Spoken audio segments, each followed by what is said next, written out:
Right, if you're hitting thin shots and you see your swing on video and your body's kind of stalled out, there's not much rotation in your pelvis and there's not much what's called side bend, that puts the low point behind the ball and the angle of attack goes level to the ground or up, which causes that thin shot.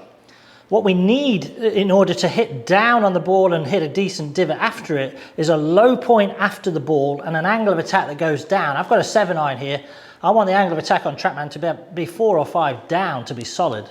So how do you do that? Well, what you don't do is stay on your right foot and kind of stall yourself out. People who thin the ball generally move the ball back in their stance to stop thinning it, which actually encourages them to thin it because they stop then shifting forward and they stop rotating and side bending.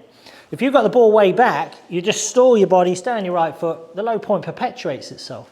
So move the ball forward and just check where it is. It should be kind of left of center with a 7-iron, opposite your kind of left armpit and logo area with the longer stuff, woods and stuff. So from here, look, I'm going to keep the ball forward. I'm going to make sure I shift my mass and my pressure into my front foot.